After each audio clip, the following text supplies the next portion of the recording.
malih dokter kewan ya. Pinter. Lah lho ya ora to kok dokter kewan kok pinter. Pinter. Sing pinter ki dokter spesialis paru-paru, Ora pinter. Dokter spesialis jantung. Oh, pinter dokter kewan. Dokter umum. Ah, gak iso. Lah kok pinter dokter kewan? Dokter kewan kayak pasien teko tanpa ditakoki langsung disuntik mulih kok. Kowe tuman pamane sapi teko lara apa bi? Ya ora enak wis langsung suntik ngono. Ini menunjukkan bahwa dokter itu IQ tinggi Pak Dok.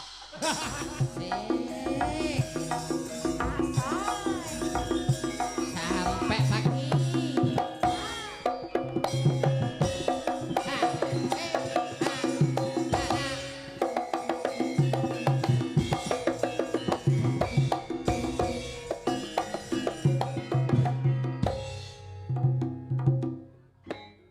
Lalah kok isi.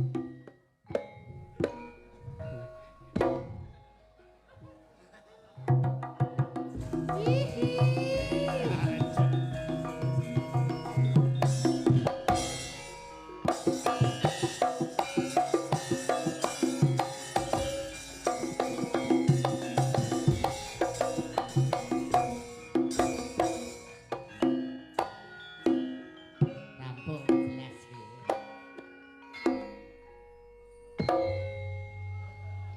Wah. Pripun, Luar Cak Do? biasa saestu Mas Kangko. Sing luar biasa napa Cak Do? Kanca-kanca Dwijo Laras anggenipun makarya dalu punika hebat luar biasa. Sebabipun Awit napa wang kanca-kanca menika saestu seniman ingkang serba bisa. Bahkan nek kula mastani Dwijo Laras menika salah setunggaling tolok ukur tolok ukur apa Mas? kerawitan seluruh Indonesia. Condong raos Mbah Narto. Titisane condong raos nggih niki.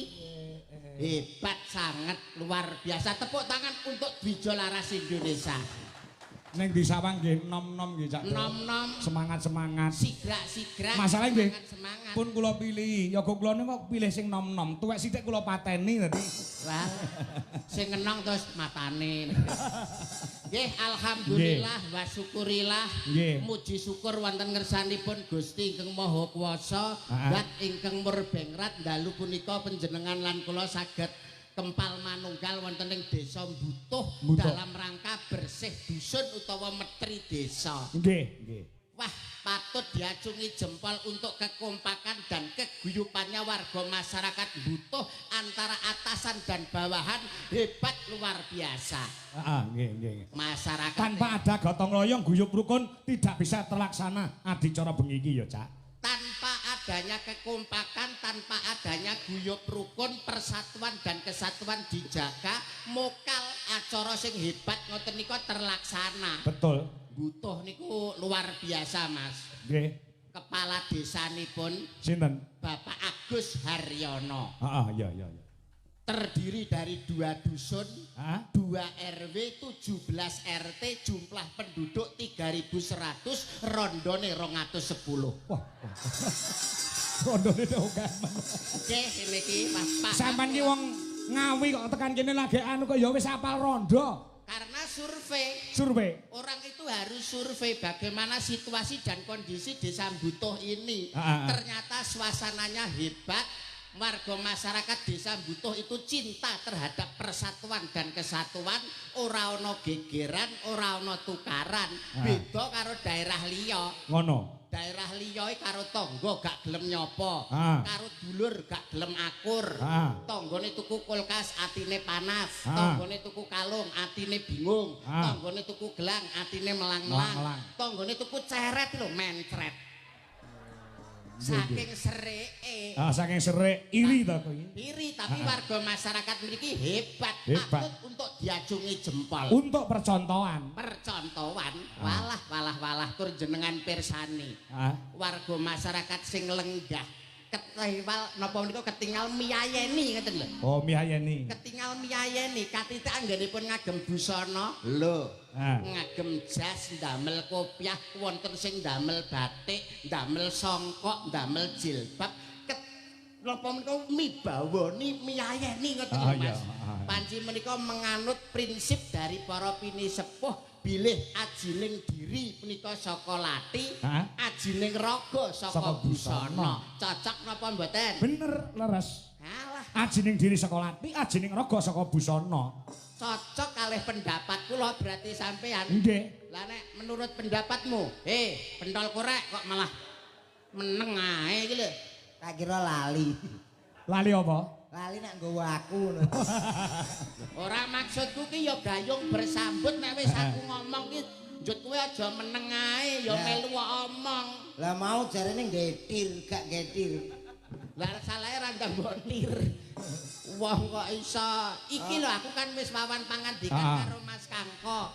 Masyarakat butuh sing hebat luar biasa ini patut untuk percontohan. Ngadi sarira ngadi busanane hebat sebab tahu bahwa ning ajine diri kuwi saka lati, ajining raga saka busana. Paham dengan filsafat itu. Ajining raga Saka busana. sapi ki ra klambenan ya larang. Kok ajining raga saka busana. Gitu, Pak. Sapi niku sampai 20 juta, 50 juta, 250 juta ya enten. Oh. Kayak ora klamben. Berarti nek ajining raga saka busana kuwi Ora pas. Ya ora pas. Ya aja mbok bedake, ya kudu dibedakne to aja mbok padakne antarane menungso karo kewan. Ning asline padha. Ya beda to Mas wong kewan karo menungso kok padha ki lho. Kita beda. Padha. Lah kok iso padha? Sampeyan ngerti kelinci? Ngerti. Panganane apa? Wortel. Mula mripate sehat, matane sehat. Wong ke pengen sehat ya butuh vitamin A. Didapat dari wortel. Mula renek kelinci kok minus renek. Sehat kabeh padha manusia karo nan kewan iki meh padha. Oh, ben ramin mripate kudu mangan padha-padha lek wortel. Nggih. Ngono lho, Pak. Dadi ngono ya kuwi. Padha ya dadi ya. Ya padha. Lah tapi nek apa kuwi jenenge macan karo singa? Ya, Pak. Kae kan apa ki hewan yang ada di hutan juga. Ya, Dek kan panganane apa? daging. Panganane daging, nyatane ya sehat, nyatane ya kuat. Itulah loh. Hewan itu penting banget dengan situasi alam dan kondisi alam yang di sekitarnya bisa dimanfaatkan. Lah nek wong mangan daging, Wong mangan daging jelas stroke toh, nggih Ya, apa? kolesterol. Kolesterol akhirnya kemana lagi? Kakean mangan daging, Hah? kolesterol akhirnya stroke. lah iki lho sampean sing gak teliti ning kene. Apa? Singa macan kae wis stroke suwe, Mas. Lho, kae kakean daging, kolesterol tinggi. Lah singa macan sehate kaya ngono kok mbak anggap stroke lho. Kae stroke mlakune wis berangkang. Kae wis parah. Dadi aku iki kumpul singa wis enek 7 tahun. Ngeten iki. Saiki Ya wis ta Mas Ya, ya. Kakak. saiki wis bisa. Wis suwi ya. Pripun? Kita ket 2006 lek kumpul singa ya. Dengan pirsa piyambak ta. Wah, walah. Wong niku kualitas dalam berbicara itu bisa dilihat dari bagaimana cara berkomunikasi. Ah, iya bener. Wong nek omongane kados ngeten iki lak tegese mencla-mencri omongan sing ora bener to. Menandakan bahwa kamu itu sumber daya manusia, intelektualitasnya itu rendah, skill tidak menguasai. Mulane wong saiki nuwun sewu lho Mas Kang. Pripun? Nek kepengin sukses apa Kang Ginayuh bakal jumbuh, Kang Jinangka bakal sumedya. Kuwi mbutuhke wong pinter. Wong pinter. Cerdas Mas saiki iki sing dibutuhke iki wong pinter, ora ngawur kaya kowe ngono macan stroke. Aku iki ngomong berdasarkan apa yang ada, Mas. Lah kok iso ki Sing dibutuhne iki tetep ora wong pinter. lho malah bantah. Malah bantah. Ini berdasarkan survei. Survei apa? Loh, yang paling dibutuhkan ki wong sugih. Jenengan saged wayangan teng mriki dibayar mboten? Dibayar. Iso mbayar ki mergo sugih. Lah nek gur pinter tok arep dibayari apa sampean? Mula matur nuwun kagem Pak Joko. Pak Joko Marsila. Nggih no. Lho, Iki wong sugih, muga-muga sedaya kula dongake sugih Allahumma. Lho, penting sugih. Berarti kan butuh sugih, Mas. Berarti cerdas, pinter ki ora penting. pinter berarti ora penting. Luwih pinter sugih apa ki luwih penting sugih? Sugih no. Wah maneh, muga-muga sedaya kula dongaaken pinter. Blas, apa ora patek butuh pinter. Ya mine sithik sing Ya angin. sithik Nek sugih mugi-mugi umpama. sedaya sugih. Nah, iki wis pengen sugih kabeh. Ngono lho. Loh, maksudku nek dengan pinter, ya itu Pak. Heeh. Dengan pinter ki akhirnya iso golek gawean sing tepak, akhirnya malah dadi sugih. Wah, kuwi pirang taun ae. Men iso pinter iki lho. Oh, tanggaku sekolah suwi ora munggah-munggah lho. Urung sugih ngantek seprene. Maksudku wong sugih iku nek bodho, nek ora pinter, kan dadi pangane wong pinter. Diapusi karo wong sing pinter. Lho, ora masalah. Los, Mas. Aku diapusi saiki sesuk jek sugih. Wong sugih kok. Los apusono. Rutin sedina ping 3 ora masalah. Sing penting duwite isik, duwite akeh, tetep sugih. Sugih. Dadi diapusi wong pinter gak masalah. Gak masalah. Wong sugih kok. Ah. Bingung. Wong kuwi nek nuwun sewu tetep kula bantah. Tentu dibantah. Wong kuwi nek pinter, SDM-nya tinggi, Iya. kuwi iso dadi minimal ya iso dadi kepala desa. Ana sing iso dadi bupati. Nek pinter dalam dunia kesehatan, akhirnya iso dadi dokter. Ah, kowe dokter ki butuhne wong pinter. Alah, kuwi lak kerja ya. Iya. Lah nek wong sugih ra butuh kerja, Mas. Ora usah dadi dokter, ora usah dadi bupati, sing penting wis sugih. Lagian sampean ngomong dokter kok pinter-pinter kondi. Dokter karo aku ki sik aji aku lho, Mas. Dokter ki mergawe. Mas, kowe aja kelincipen lho ya. Ya, Aja Pak. kelincipen lho. Siji kowe ngomong agama, loro ngomong negara, telu ngomong profesi seseorang. Kuwi nek kurang bejane iso mlebu hukuman lho. Loh, Dokter itu nggih to profesi yang hebat lho. Membutuhkan orang cerdas mergo sekolahe wae suwi, bayare ya larang. Lah salahe bayar larang sekolah suwe. Wong dokter apa meneh dokter gigi. Dokter gigi karo awake dhewe dagelan ngene iki. Isih aji dagelan, Mas. Lah kok iso ngomong aji Lah dagelan? aku kerja nganggo lambeku dhewe, dokter kerja nganggo cangkeme wong. Iya toh, sebelah mana sik takok. Heeh. Wong aku lagi bergeger karo dokter kok ciri cerdas. Lho, wong dokter kok mbok gageri, dokter kok mbok cak padu ki sing kliru mesti awakmu Loh, kowe. aku ulan Desember iki. Iya. Lara ping 3. Aku periksa ngene dokter. Kita buktekno omongane sampean. Nek dokter dhewe iki asline gak pinter. Loh, Pinter, Mas. ora iso. Ini Bapak mohon maaf, seneng makan kambing ya? Seneng Pak, itu kesenangan saya sate, gulai, kambing. Jangan Pak ya, karena kambing itu mengandung kolesterol. Bener, Mas. Kambing itu mengandung kolesterol. Iki keluargane dokter kita ya. Ngeyel sampean. Mas yo aku sekolahku gak dhuwur, Mas yo pendidikanku pas-pasan. Aku yo paham nek kambing kuwi mengandung kolesterol. Takono para tamu wong sak mbutuh iki lho. Apa? Loh, kambing kuwi mengandung cempe. Kambing kok mengandung kolesterol? Iya. Mas, iki Apa? di hadapan para priyagung luhur lho. Piyai-piyai sing hebat lho. Omongan aja terus kowe ntrikal kowe ngentahi lho. Loh, iki omongane dokter lho Mas. Jarine kambing mengandung kolesterol. Kambing mengandung cempe. Mula nak lahir terus anake larang, anak sing wedok kayak cempe Mas. Ora kolesterol metu kolesterole ora. Ngono lho.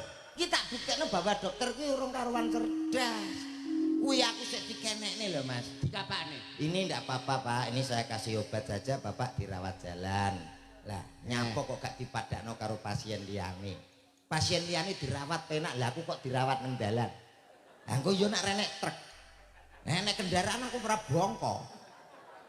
Ya pikire. Maksudnya dirawat jalan ini maksudnya nek ngrawat karo mlaku ngono lho. Lah apa ya iso? Wong masang infus saya karo lungguh ora angel lho.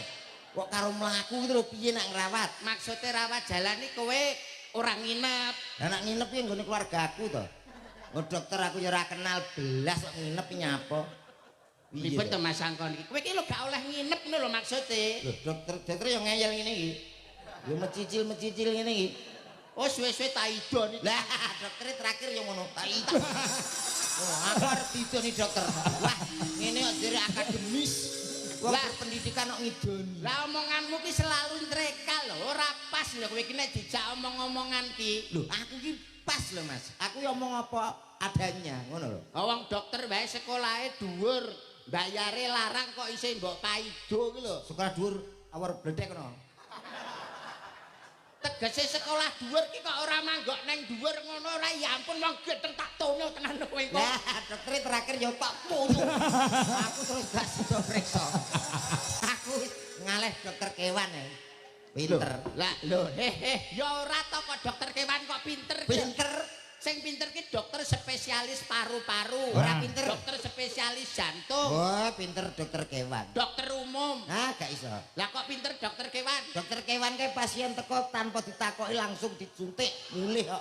Kowe tuman pamane sapi teko lara apa pi? Ya ora enak wis langsung suntik ngono. Ini menunjukkan bahwa dokter itu IQ tinggi Pak Go. Ora mesti kliru aku. Ya ta ya. Saya iki. Lah iya mulane kan diaji dokter umum. Mulane to tembung seklimah. Wong ngomong ki kudu sing sarwa ngati-ngati. Awake dhewe ki nang ngendi to? Jawa Tengah. Jawa Tengah. Sopan santun tata krama uda negara kudu digawa adat ketimuran. Nggih, to dilenggahi Gusti Pangeran Haryo Benawa. Kyai Kraton. Raton mulane tembung sak tembung iki kudu sing sarwa ngati-ngati. Mula saka kuwi ayo coba awakmu maju. Mewakili saka Jawa Timur sambutan kanggem para warga ingkang kepareng lenggah wonten ing dalu punika. Monggo, monggo. Ha, kenalan apa piye muka dimae piye? Lah, alah. Ya ngono kuwi doktere, mang ya ngono kuwi. Plentas-plentus. Bismillahirrahmanirrahim. Lah dalah. Mek kanggo kuwi berarti.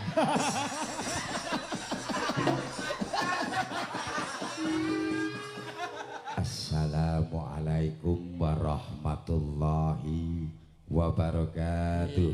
Waalaikumsalam.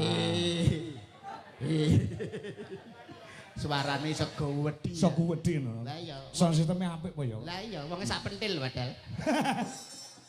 Alhamdulillah. Alhamdulillahirabbil alamin. Met, dagelan lho awakmu ki, dagelan. Awakmu ki dagelan. Alhamdulillah.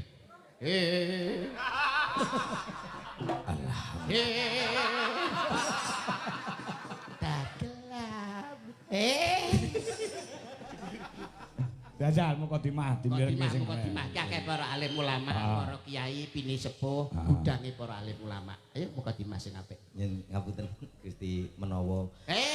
Benawa. So menawa. Gusti menawa. Kuwi ngono Gusti Denawa. Buta. Ora dilengke. Malam ini Goblok.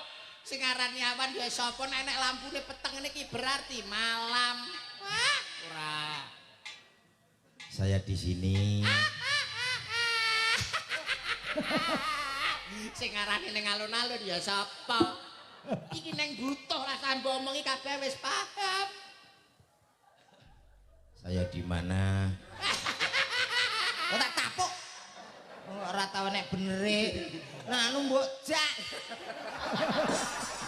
So, aku tak muka dimah. Ya Mas, ya. Para bapak-bapak, ibu-ibu, masyarakat butuh ingkang kula hormati. Dalu punika enten napa to? Iya tapi kok iso To menengo, aku tak Iya. sambutan. Iya, sorry. Dalu punika enten napa to? Enten wayang. Nah, wayang menika menika dalam acara apa Mas Ki? Mbah kok. Mau takon. Adicara cekap napa niki Pak? Bersih desa. Bersih desa. Mila wonten nggih menika apa kuwi? Alah. Bersih desa. Bersih desa. Monggo resik desanipun nggih resik lahir tawi batinipun. Mulai apik. Ingkang kaping kalihipun wonten tembung Anandawatu minal iman. Weh. Ingkang Apa kuwi artine? Artine apa? Sing tak pikir. Iya. Nan berat. Anandawatu minal iman nika kebersihan sebagian dari iman. Wah, bener. Mila kedahipun desa Buton niki resik monggo kita dol. Kok resik kok didol iki lho. Monggo sami-sami resik desa. Ingkang reget-reget monggo sedaya dipun resiki. Ngono lho, sampah-sampah yang menumpuk. Lah, Nek resik-resik iki nyopun nanggap wayang barang. Ndeng nyapune resik to Mas. lho, maksudnya iki resik desa iki ora trimo mong resik lahire, tapi juga resik batine. Secara tata lahir iki pagelaran wayang, tapi asline kan tirakatan. Nyuwun ngersaning Gusti. Gusti sapa no? Gusti menapa? Gusti Allah Subhanahu wa taala. Oh iya Mas. ngono lho nyuwun supaya warga masyarakat iki bisa ayem tentrem gemah ripah loh jinawi kabeh masyarakate sehat wal afiat akeh rezekine Allahumma Amin. ora paham kok Mas Jak omong-omongan rembukane nek karo wong ora dong ya ngono kuwi kowe iki Ya pancen kelemahan kula niku nak sambutan, Pak. Dadi jane teng jero numpun kula atur. Tapi teng jaba bareng ngertos kok bak enten penonton. Ni nervous ngoten lho. Tegang ngoten.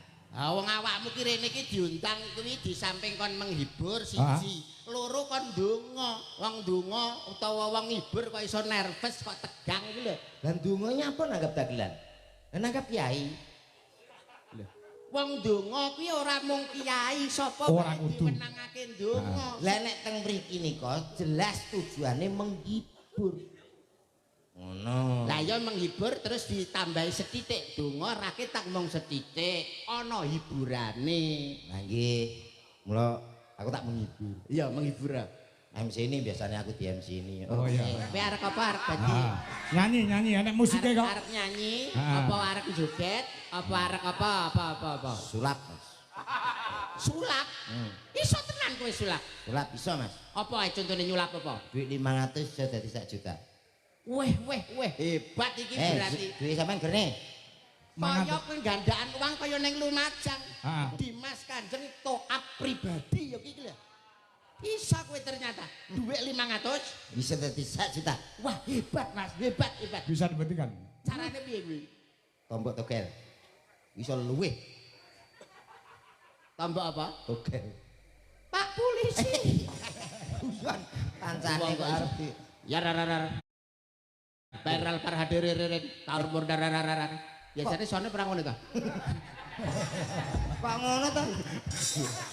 Contohna to, Mek. Contohna ta, MC sing apik iki piye? Tau dadi MC. Assalamualaikum. Padha Nganggo son elek. Son apik kok. son sing apik. Oke, baik saudaraku semuanya. Weh, Supaya malam hari ini butuh benar-benar bergoyang. Butuh benar-benar berdendang. Tak panggilin salah satu artis kondangnya dari guyune iki lho kakean. Guyune aja akeh-akeh. Sithik ae ngono lho. Oh. Goblok rompok. Apa-apa nek kakean ki ora apik. Guyune sithik. Guyune sithik ae. Baik saudaraku semuanya. Supaya butuh malam hari ini benar-benar berdendang. Supaya butuh benar-benar bergoyang. Tak panggilin salah satu artis kondang. Bapak Wah, iki kok iso. ganteng-ganteng abape kok sapi trek. Mbok sik. Maksudnya yang guyune sing sak perlu ae lho, sak dermo ae. Sedengan lah. Sedengan. Oke, baik saudaraku semuanya. Suarane gawedi. Ada salah satu artis kondangnya dari Jawa Timur Indonesia. Tak panggilin ada siapa dia? Tentunya malam hari ini spesial untuk menghibur masyarakat butuh semuanya. Paham iku lho. Wis paham ya? Paham. Loh. Kowe iki arep nyapa? Lah mosok nyanyi kok siar-siaran dhewe nyanyi-nyanyi. Ya ora apa-apa ta, kowe iki ya ngrangkep MC, ngrangkep penyanyi. Oke, baiklah hadirin tamu undangan yang berbahagia, tentunya sudah tidak asing lagi. Siapakah dia artis yang satu ini? Mas Komet bertanding 2 kali kalah 40 kali. Ya, dari sudut biru inilah dia Johnny Hunter. Ya. Iki petinju penyanyi. Lah dadi apa ta gitu? Nyanyi. Penyanyi ya, Mas Komet adalah seorang penyanyi yang serba bisa. Sering sekali diundang untuk mengisi acara di kabupaten. Kemarin mengisi acara di Kabupaten Semarang, malam hari ini di Kabupaten Boyolali, dan besok akan dipanggil untuk menghadap Tuhan Yang Maha Esa. Sik repot saya. Inilah dia Mas Komet. Atur lho, Dik. Komete kok kuwi. Kuncine apa kuncine? Kuncine apa? Saya minta gigi. Apa? Nek lagune cara lagu-lagu gelandangan kuwi kuncine ning apa? Gi. Roma. Roma Irama ta? Iya. Gi bisa. Bisa apa? Sakit rindu, Sakit rindu ki C minor bisa. D minor bisa. Nek bojo galak kuncine. Kuncine sabar. Gelandangan kuncine apa? Ki. Berlandangan? Ki nek apa kuwi sakit rindu. Ki A minor iso, C iso. Kerinduan. Kuwi Ki. Nek bojo galak kuncine. Sabar. Ora G ora C to? Gak. Bojoku dhewe galak aku sabar. Apa lagune apa? Sebuah lagu kali ini spesial untuk Butuh tentunya. Ki Mas. Lagu dari Bang Haji ya tentunya ya. Karena ini yang hadir ini banyak sekali ada yang bapak-bapak, para bini sepuh, kawula muda, tentunya kamu harus menyesuaikan. Juga dari konco-konco Semar, seniman wonten ing Boyolali. Nah, juga rawuh. Nggih. Balonku ada 5 balonku baru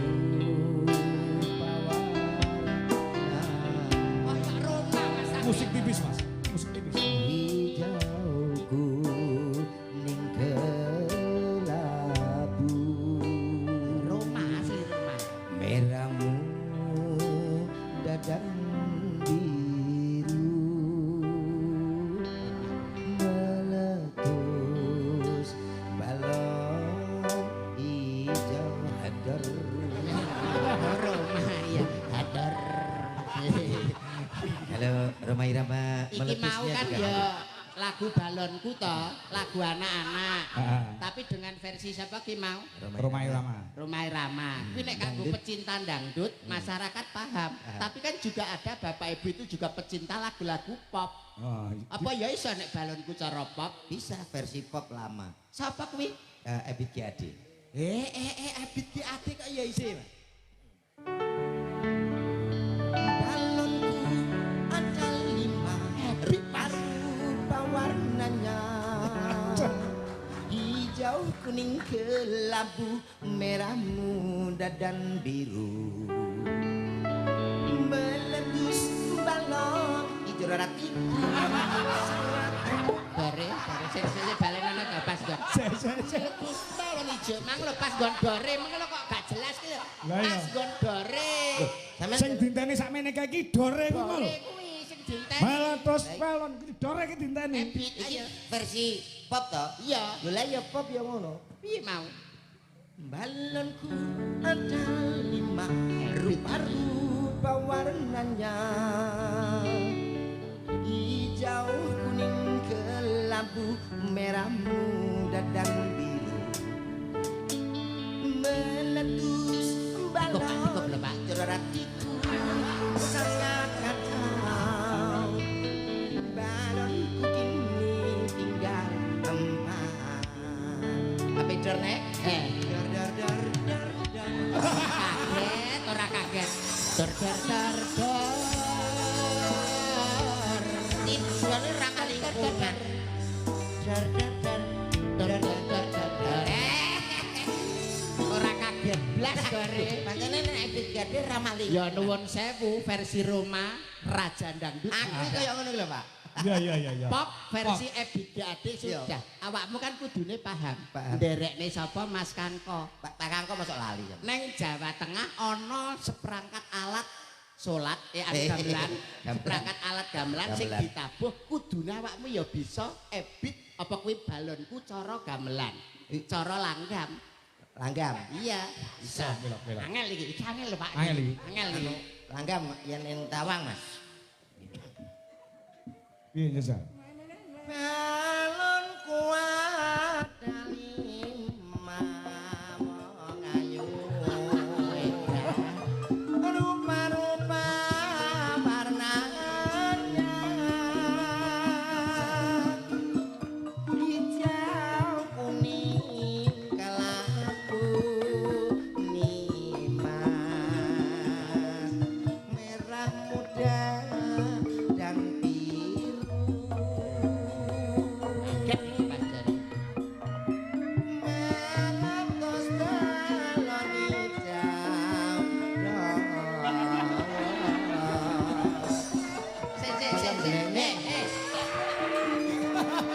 Dor. kaya nyenyek ya Mas Dore kok ora ngegeti blas. Dore kok ora kaget blas lho modelmu dore kok kaya ngenyek ngono ta. wong langgam ora lek ngageti wong meletus belon hijau hatiku sangat balonku kini tinggal empat sayang dan ku pegang rat-rat kudu lagokne aku kesusu no rat-rat no ora rat-rat no ora rat wong kok isa ape-ape banyak potensi yang digali oleh Mas Komet. Iya, iya. Mboten namung menika lho, Mas. Enek sing diisani meneh. Lah dalu punika kangge nuwun sewu. Ah. Mas Komet mboten piyambak kang garwa dipun le. Oh ngono. Sing sing ndi ta? Garwane sing ndi Cak Do? Bojomu ki lho kersban masyarakat buta ki ngerti sapa ya Mas Komet kae. Heeh. Saka ngendi wis rabi apa urung ben pirsa lah nggih ta. Nggih, nggih. Ayo ndi coba garwane dicarine ayo coba. kok Ya aja isin. Pak Yuda Wong ben pirsa. kok Aja nganti isin. Masyarakat ben pirsa.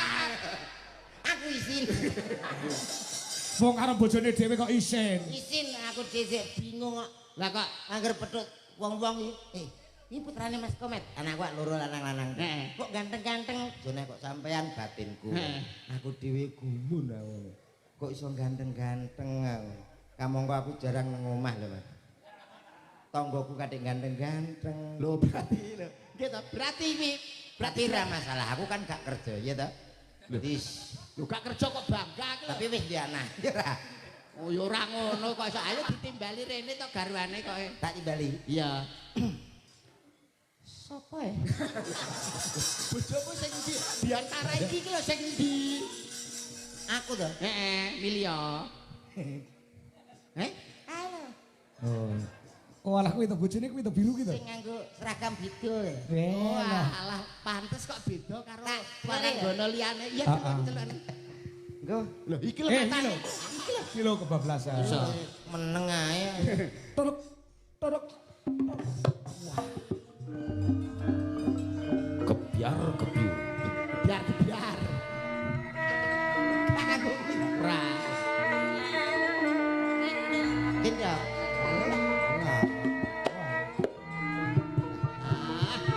Jane. Tuk.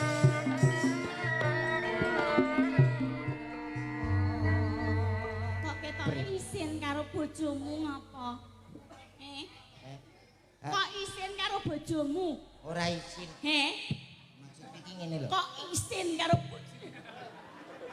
Wong jenenge keluarga ki supaya harmonis ke kepiye? Mbok nyonto Mas Kangko angger makarya mesti garwane ya mesti nderek. Oh nggih, nggih. Kuwi dicontoh. Dicontoh. Kok terus malah isin? Bareng bojo melu kok malah isin. Ngene omong. Hatiku keronto-ronto Mas sampean isin karo bojo aku. Katene perang-perang dino ki bojoku atine rene. Nah, Iki nak wong sithik rada unjuk-unjuk. Ati kene lho, ati kok Lho kene. ngerti mbok gendong kok kono mbok kene mbok jelokno. Lek ngene. Akhire Hatiku terus mudhun. blok. Mosok ngono tok ngalih posisi. awak jenenge wong agresif. Ngene lho diajeng, sampean nang tengah supaya masyarakat butuh Jawa Tengah ki ngerti ndi to kene lho Wah, lagi remote nanti to iki. Lho kok malah ngenyek. Wong ayune kaya ngene kok nganggo remote iki mbak anggap boneka ngono apa piye? Biyen ayu nih. Tak kira gede dhuwur. Biyen urung nyinden Joko konter ta biyen. Konter HP. Konter HP. Bareng tak dadeni tak cek jalan-jalan lah kok sagel lah ngono. Lah iki ndek anak lebih jan to wilik cilik Mas. Ra iya malah menakne sampean to. Enak piye to? Lha aku nak dolan nang guritan nggur omah ke dientekno garangan malah. Kok padak kepiye? Mosok anak ngantek dipangan garangan iki. Enak. Coba. Darani pitik Lah anakmu ki pira? Awakmu patutan karo bojomu sing iki duwe anak pira? papat. We ya dadi wong kabeh ya. Gak Sing loro sik kethek, Mas. Enggak karepku iki wis mentas kabeh ngono lho. Apa adus? Wong ora adus kok. Mas wis sukses. Berarti nggih ya nuwun sewu. Iya. Ternyata rumah tangga ya sukses putrane papat.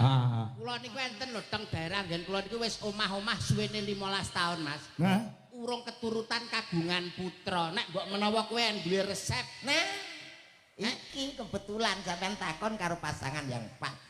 tanggoku ke 15 tahun urung duwe anak lho, Mas. Kok nang nggonku Mas ora cepet. Maksudnya Halah 3 dina lah dadi. Kuwi gampang. carane, Mas. Resepnya ada 2. Siji medis, loro alternatif. Iki tak praktek. Sing medis, Medis iso konsultasi ning dokter kandungan. iya. Sing nomor loro, Alternatif. piye nek alternatif? Diurutno. Oh, dipijeke. Aja, Refleksi, ora usah.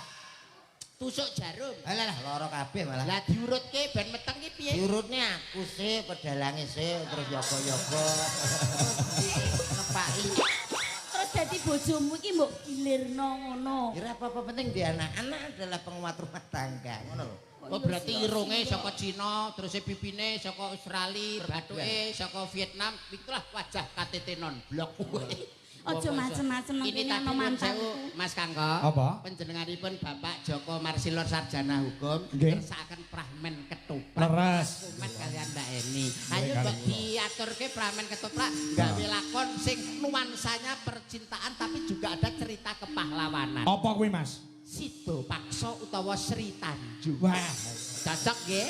dapuane apa? Lan sapa? Nggih, sampean nek potongan kados ngeten iki, Aku apa, Mas? piyayine lencir kuning dedeg pideksa tur nggih merakati.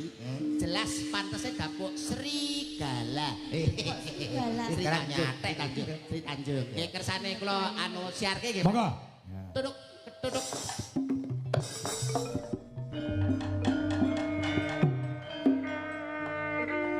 Wilujeng Talu, wilujeng pepanggian kalian seni tutur tradisional ketoprak Dwijo Laras. Sangat kelenggan dalu mangki kepareng hamba barlampan kanthi ira-iraan Sri Tanjung. Dening para paraga ingkang hangaya jejiban ing kelenggan dalu mangki. Sri Tanjung katindakaken dening Mbak Eni Sulestyo Budi Ningsih Rahayuwati. Kaya gogon malah ngene. Lah piye to? Lengene agak ngeten ta.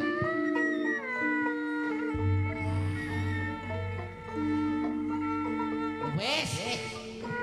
Patih Sido Pakso. Dalu punika katindakaken dening kula piyambak Cak Yuda. Mesake mento. Ini maju bisa. Sila Hadi Kromo.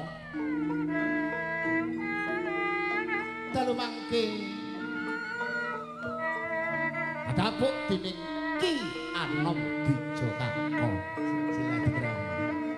Piye melaka? Kene dapuan elek-elekan. Mas Komet Elek-elekan. dalu mangke kadapuk dados singa. Kolesterol, Mas. Patih Sido Pakso. Sagung para tamu. Kados pundi babaring cariyos ing kelenggan dalu mangke wasana wilujeng hampir sani ngantos purnaning adicara. Nuwun, nuwun, nuwun.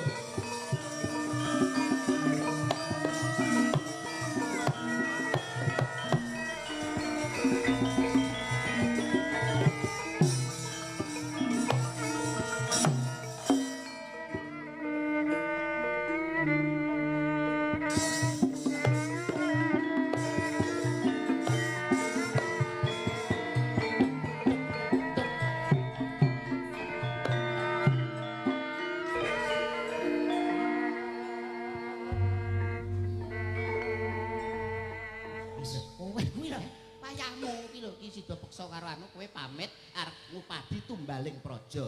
Emas 3 peluk gumbala 7 Sik, sik, sik. Iki lho pilare ora dibuka kok iso mbok Oh iya lah. Kerekane. tutupan. Action.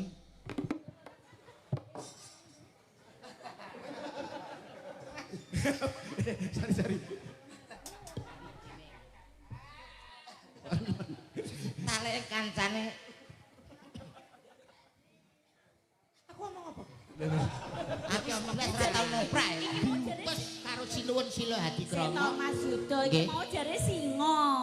Sida baksa, Mbak. Oh, sidane sida baksa. Sida baksa. Bakso gelem kok. Tapi kadang ya singa. Sri Tanjung Kang Mas Sida baksa. karo aku wong ayu. Kados pundi Batang Mas? Kakang Mas kok Batang Mas. Ababmu ampun kaya batang. Berang-berang dino iki pancen iso.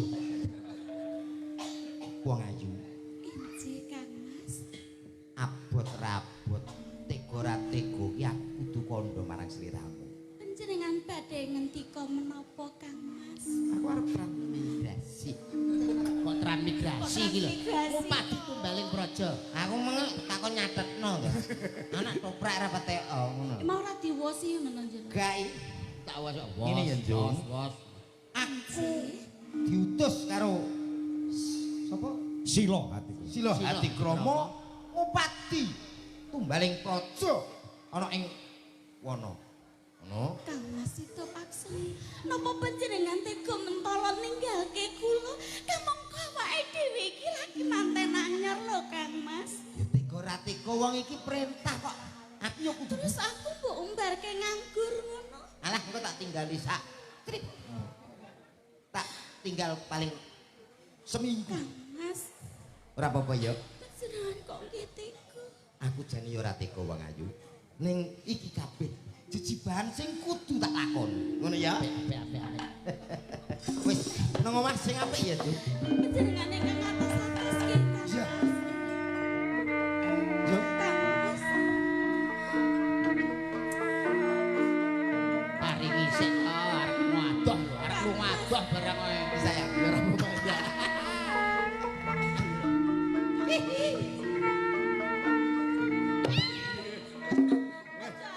banter-banter. Wis resmi. Aku budal ya, Juk. Atas-atas nggih Kang Mas. Iya. Kowe metu sila hadi krama teko. Teko. Tanjung.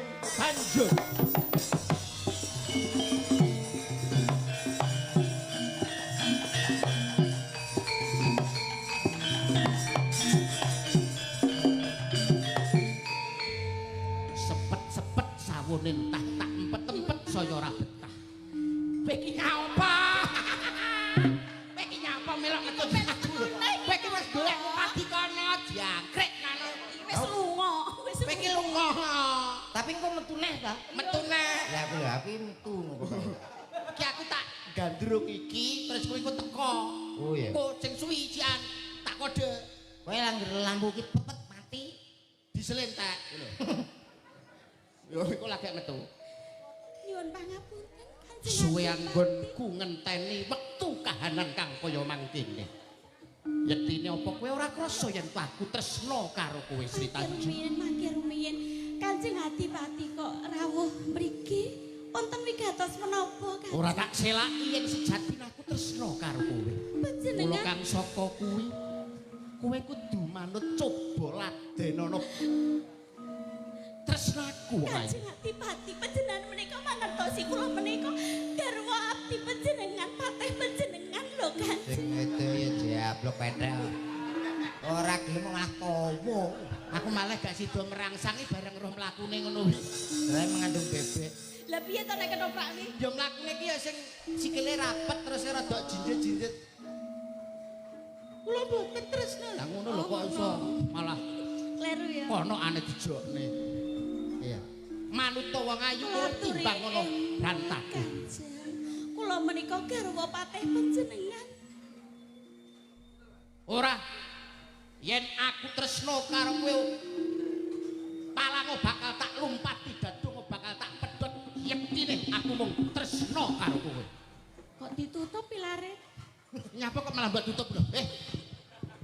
Aja nggo dolanan iki. Ayo wong ayu manuta marang pun kakang wong ayu. Mboten Kanjeng, kula menika sampun gadahi garwa, kula menika garwanipun Balonku. Ora.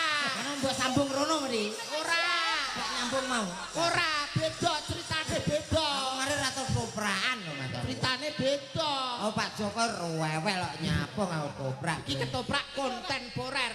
Oh. Tak pira, Mas? Apa Dik? Hari ini Setu Mas. coba ganggu. Enggak.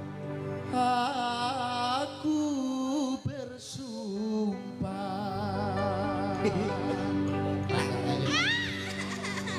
Iki lho. akan kubuka. Ayo. Oh, iki lho. Wah, Ora mbok isin. muyang. Ora isin ya ditunggoni anake. Akan kubuka. Iki lho. Enten pisan kas. Iki lho. Pak Lurah enten kamar kosong mboten? Alah, ki apa? Iki lho nggo ngurusi cah sitok iki lho. Kono latar kono los. Wong kok iso. Ayo manut. Yen ora manut aku cara halus iso ning cara kasar aku luwih iso. Sliramu bakal ndak ruto paripeksa. Duduk. Mboten terus dateng panjenengan. Kok tak oya-oya ya to. Kowe teko. Ya, Terus kowe metu kene to. Kowe ku terus kowe tak nek aku digandrung karo iki kok mbok ajar. Ngono ya, paham ya. Manut Mboten Kanjeng. saneh aku ngomong. Darwati panjenengan patih panjenengan. Kula mboten saged ngladosi napa sinten. Kudu bisa. Aku salah sawijining narendra sing menang nepak bun-bunane wong sak negara. Apa karep kudu kok laten? Kadyan kapejahan kula mboten saged ngladosi panjenengan. Manut ya. Mboten. Manut. Manut kowe kudu manut. Manut.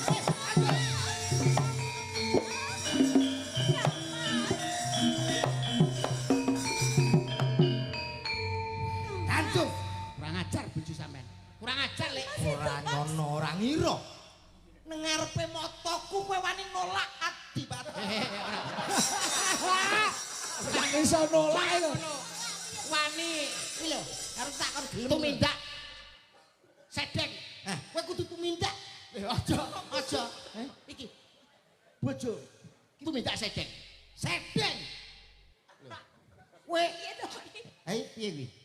Salah ya ngejak wong goblok. Aku iki ora entuk Ora. tumindak sedeng ngono. Heeh. Kok malah mbok kok tumindak sedeng. Piye to ta iki kok? Aku iki los kok. Iki ajaran. Kok main ajar nganggur.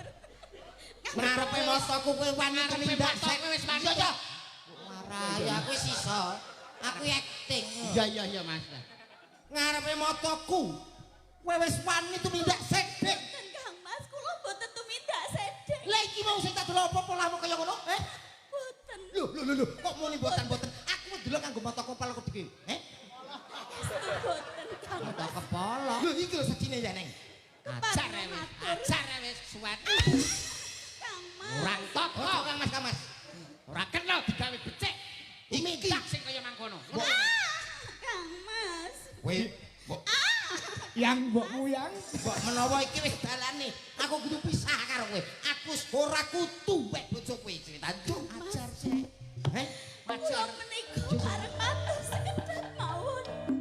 Estunipun kula menika badhe pun gonjang kali Kanjeng Silahati Rama. Ora, Namung panjenengan menika kula tresnani Kang Mas. ora Namung panjenengan kula tresnani Kang Mas. Ora percaya, Pak. Kula enten tresno dhateng panjenengan kula boten anu sing tak bukan.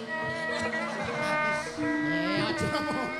Iki lho kok darah Nolak awakmu tetep nolak. Ora iso. edel-edel. Aku ora percaya Siti. Mergo aku wis delok. Situ bangsa. Aku wis ngerti dhewe Tanjung. Menika boten leres Kang Mas. Estunipun Kanjeng Silahati Rama badhe gonjak dhateng kula Kang Mas. Sampean Terus karane nyopo. wis apik. Guru kowe saiki nang ngarepe motoku. Tega nglarani atiku. Semurut tuh nangis-nangis, Met. Semurut tuh nangis-nangis. Jadi marah beli. Tanjung. Ora ngono aku ora percaya. Sapi kono. Nangisnya rada semu-semu dimpet lho. Tanjung. Aku ora percaya Tanjung. Ngono. Tak tambahi 150. Kowe ae. Dah. Ngono lho, kaya aku mang. Tanjung, Mas kasihan. ati iki Apik-apik. ora iso nampa kowe dadi karwo. Tanjung, kowe luwih becik tak pateni. Kang Mas. Tanjung Saka. Golek apa? Iki golek apa? Aku mau nggawa ta ora? Ora gawa. Kok kowe iki ora gawa kok iso? Kudune nggawa aku. Si, gaman si. Gaman, Ci. Malah turu. Gaman. Ya gaman. Gaman. Bunuh ae. Karo rada nangis-nangis, Met. Rada nangis-nangis. Tega ora tega kowe kudu mati. Kowe wis ngrusak kapercayaan. Cinta Mas. Mbok menawi panjenengan boten pitados kalih kula. Monggo. Tanjung Saka menawi badhe pun pidana pati Kang Mas. Wis dadi unimu ya. Nanging parenga matur. Piye? Saderengipun pun pejahi kula badhe mitugas Kang Mas.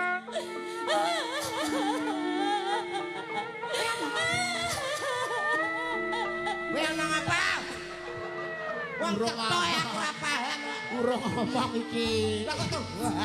Nangis sedih. Saurunge tak pateni. Arep kandha apa? Kula badhe mitugas. Kok pilih mangke getih kula anggon to banger. Kene lho saka kene. Saka kene lho jiwe. Lah, Kok pilih getih kula anggon to banger. Ateges kula menika sampun tumindak sedeng. Harus ingkang panjenengan ngendikake Kang Mas. Yo. Nanging Piye? kosok wangsulipun. Kok pilih getih kula anggon to arum. Arum. Ateges Tanjung menika tasih suci. Namung panjenengan ingkang kula tresnani Kang Mas. Namung panjenengan ingkang kula bekeni Kang Mas. Ora sakake ngomong kowe. Tanjung, mati.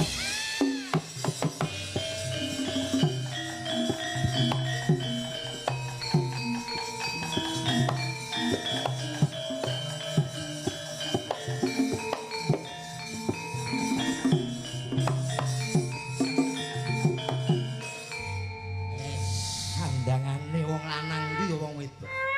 Ya wis gawe gelane ngatiku. apik gerakan. Apa wae bakal tak trak. Apa wae bakal tak pateni. Aku wis rumangsa ora iso ndek marang bojoku Tanjung. Mati kabeh. Ya ampun. Kabeh.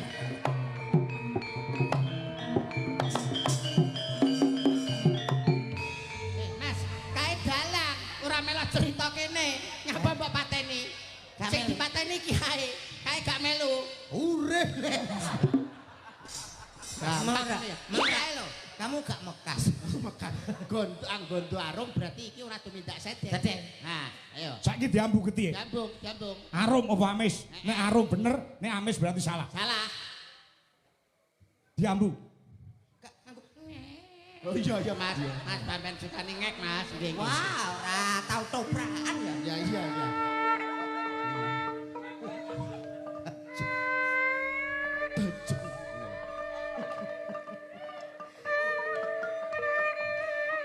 Apa aku?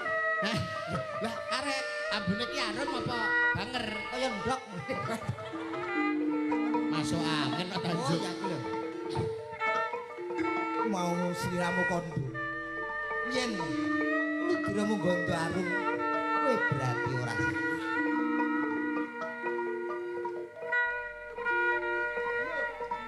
Loh, Tanjung, Tuk.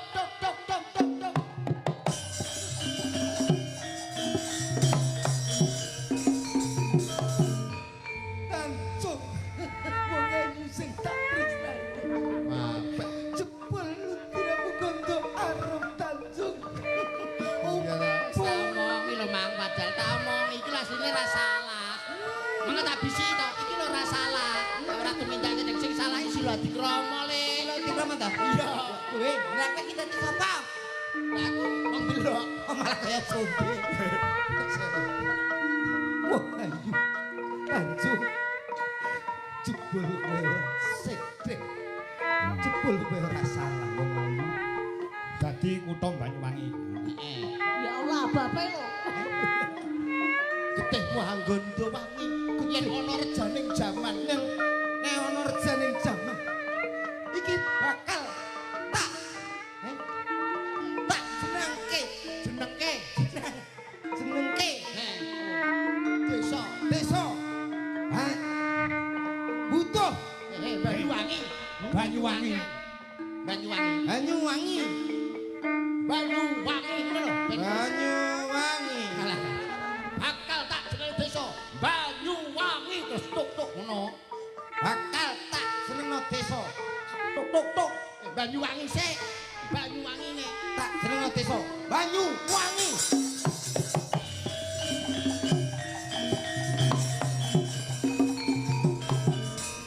Sampun toprakipun. Sampun. Sae nggih. Nggih. Wah, mbok menawi wonten kirang trep lan kirang boten pasipun Nggih. Pak Joko Marsilo nyuwun pangapunten. Nggih to Mas. Ki lho wis bar ki lho toprake. bacutan ya iki Bajutan toprake wis bar. iya ngetek Wah, diaturi nembang nggih Mbak Eni. Ana, nggih no. Wong dasare panitia nggih nyuwun campur sari. Oh, ngaten. Dikompliti. Dasare niki musisi-musisi Semboyolali ugi kepareng rawuh, pangibot, penipung.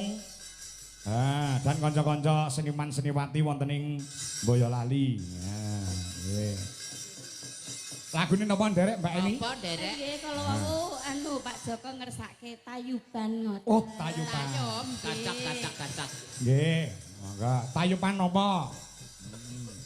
Nderek.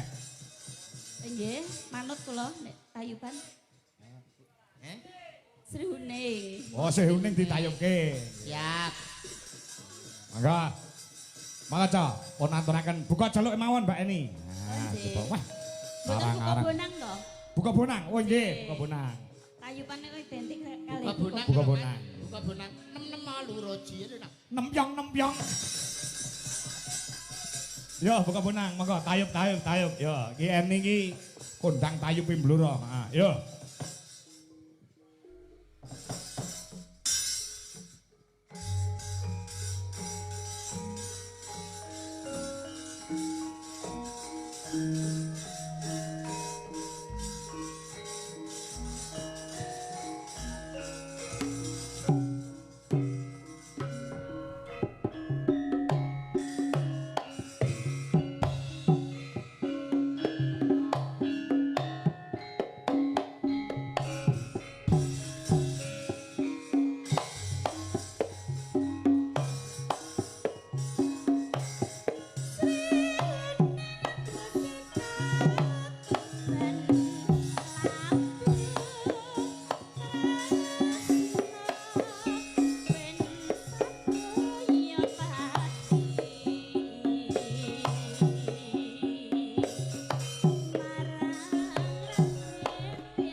nuwun Mbak Eni, wah luar biasa.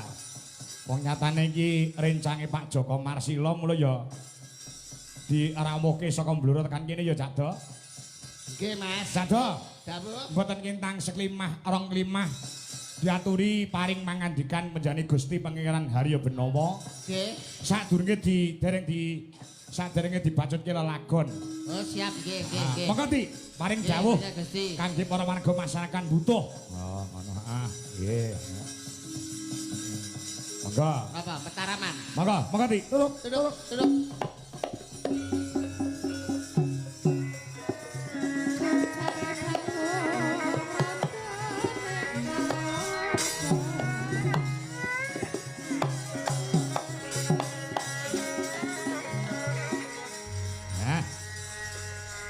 Nggih. Manggeti paring dawuh skemah kalih klimah kangge sedaya para warga masyarakat butuh ingkang tasih nguri-nguri budaya. Sugeng dalu Ki Dalang. Nggih, sugeng dalu. Nggih. Assalamualaikum warahmatullahi wabarakatuh. Waalaikumsalam. Iki kasugengan kasarasan kasarira dening panjenengan sedaya utaminipun warga ageng masyarakat ing butuh Boyolali. Nggih. Dalu menika luar biasa. Tasih kados ingkang panjenengan ngendikaken kala wau, anggenipun tansah ngleruri dumateng kabudayanipun piyambak inggih menika Ringgit Purwa. Nggih. Nanggap wayang menika komplit, Dik. Mo ngaten. Ya ana wayange, ana pituture, ana falsafahe, ana hiburane. Nggih. Bahkan hiburanipun menika wonten maneka warna. Wonten dangdut, wonten band, wonten menapa-menapa lah pokokipun. Nggih. Dados kula asung apresiasi dumateng utaminipun Bapak Kadis nggih, Bapak Lurah. Nggih. Sak prangkatipun sak brayat ageng butuh anggenipun sampun ngawontenaken rigitan mugi kawontenan kados dalu menika saged dipun lestantunaken saben taun. Amin. Amin. Amargi kala wau judulipun Bersih Desa. Nggih. Reresik desa. Kersanipun desa menika tansah pinayungan dening Gusti ingkang murbeng kawasa. Amin. Tansah pinayungan kasarasan kawilujengan. Nggih. Mugi warga masyarakat ing butuh mriki pinaringan sehat, pinaringan rejeki ingkang agung, sembodo ingkang jinangka, sinetya ingkang ginayuh. Amin. Nggih. Dalang niki digoleki dalang sing urang sakbaene dalang. Dudu sakbaene menungso. Dados dalang menika sampun mumpuni luar biasa. Salah satu unggulan dalang wonten ing Indonesia. Ki Anom Dijokangka menika anggota paguyuban kula piyambak. Dados menawi kula kalian Mas Kangkom menika menawi ngaturi nak Mas. Nggih, Gusti. Nggih. Nadyan beliau menika dalang muda namung piyambakipun berinovasi wujudipun perdalangan menika sangat komplit. Nggih. Nggih, sampun menapa mawon hebat. Acung jempol dumateng warga masyarakat butuh sak perangkatipun lurah lan sedayanipun mugi kawontenan kados dalu menika tetep lestantun. Ngaten Mas. Amin. Kangko. Nggih. Nggih. Matur nuwun. Wassalamualaikum warahmatullahi wabarakatuh. Waalaikumsalam. Mbak Nun Ti. Yo. Diaturi Sinten Mas? tetembangan malih Mas. Nggih, sinten nika? Menika wonten pamundhut saking Jakarta saking Cikarang.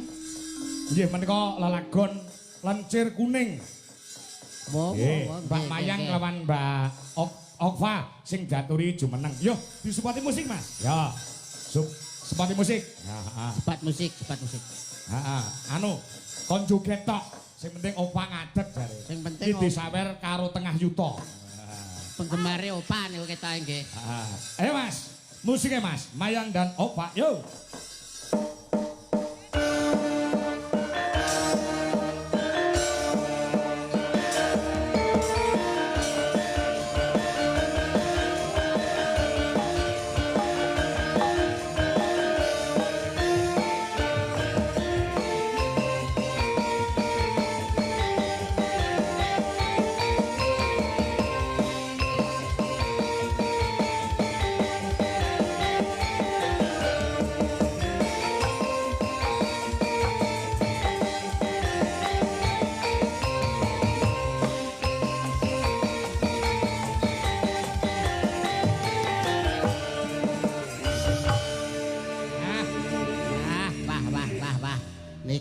Trenggono Dwijo Laras hebat-hebat Mas nggih. Enten Mbak Mayang ingkang pundi Mbak Mayang? Mbak Mayang. Wewe. Wajahe kok kaya persis karo sing pertama mau ya Mas ya. Meh padha. Meh mirip. Ya tapi bapaknya biologis ya komen. Niki Mbak Opa. Opa. Nggih. Saking pundi panjenengan Mbak? Saking Sidoarjo. Oh, Sidoarjo. Juragan apa kuwi jenenge udang. Ha nggih. Nggih, tekan lumpur. Nggih. Napa kalau mau? Minangkani pamundhut saking Pak Eko Mugiono ing wonten Cikarang, Jawa Barat, nyuwun lagon Lenjer Kuning mengke dipun lajengaken ninggal katresnan. Siap. Oke, lelagon punika ugi kula aturaken dumateng Bapak Joko Marsilo. Nggih. Wilujeng midhangetaken Pak Joko. Wah, Bat. Mangga. Ya, Lenjer Kuning garap gamelan sik mengko ninggal katresnane garap gamelan plus musik. Ya, langsung dangdut ya. Yuk, coba kaya ngapa? Pak Eko sugeng midhangetaken. Yuk.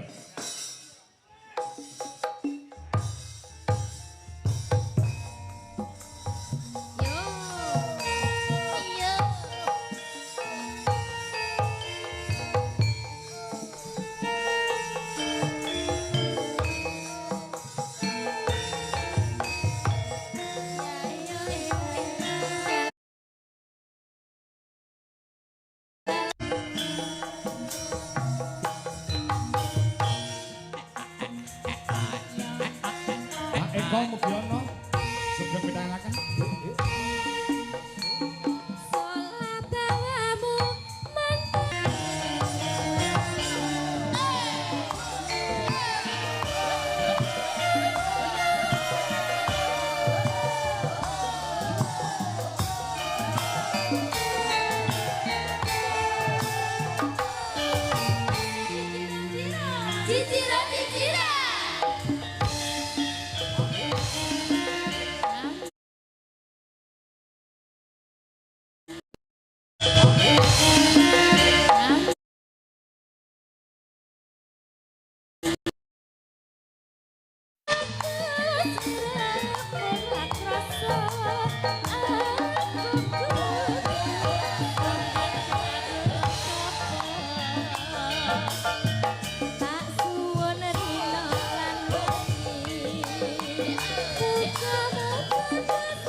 Ayo, malih Samboyogo.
apa horek perkepita pedolo mangampak-ngampak geger pasewakan Jawi Mas Kangko.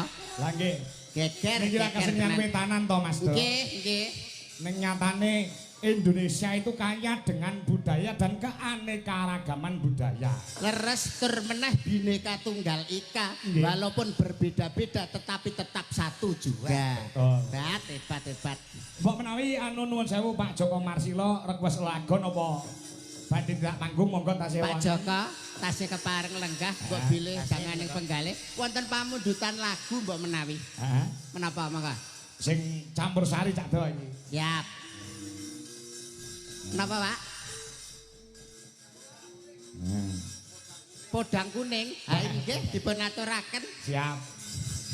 Waranggono sing urung jumeneng sik sekawan. Nggih. Menika wonten Bu Dwi Kurniawati kelawan Nduk Wanda. Nduk Wanda. Podang kuning. Pamundhut saka Pak Joko Marsila nggih. Nggih. Nggih. Yo. Monggo Cak Turi jumeneng. Joko Marsila menika nggih ujung tombak ya ujung tombak. Lah wis. Nyatane janjine ya bakal ditepati Cak Do. Saestu nggih. Nggih. Samangsa-mangsa Kathok TPS 4 menika mutlak suwantenipun kangge Pak Prabowo. Nggih. Nyatane badhe dipun tanggapaken dangdut sok malam tahun baru dangdutan. Wah. Wis. Sip kae dagelan ya apik jane. Jo. Nggih. Yo, podang kuning. Podang kuning. Mangga. Pun aturaken. Syarat campur sari. Ayo Mas. Oke. Campur sari Mas. Ya, coba campur sari ini men tampil. Gogo grup. Loloni ya. Gamelane gen ngetutke. Ayo Mas. Yuk, kaya ngapa? Kagem Pak Joko Marsila Gus sedaya perangkating desa, Pak Kepala Desa, lan marga masyarakat butuh semoga terhibur dengan pagelaran malam hari ini. Yuk, monggo, dados.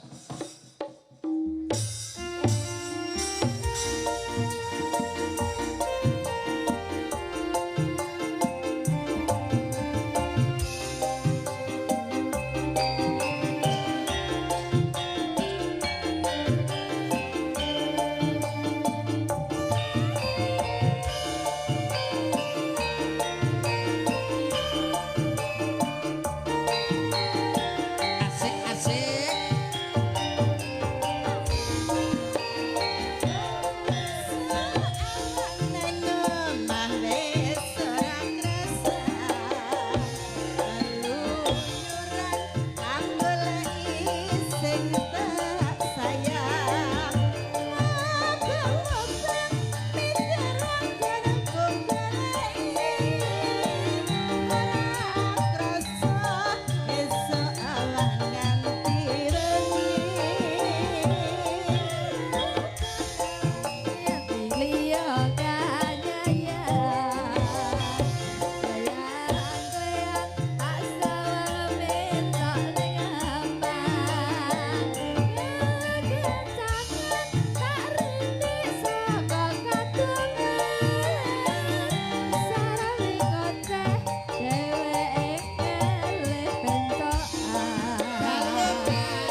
Matur nuwun. Cak Dok karo Cak Komet. Nggih. Mangke lelagon iso disambung wonten ing gara-gara. Nggih, Mas. Lo tak perang sekedap kemawon. Nggih. Lakon wartawan ki ana entupe. Lakon kuwi ana tutuke merga sing disuwun para panitia ya kuwi Wahyu Kaprawiran. Wah, ngono ya ya.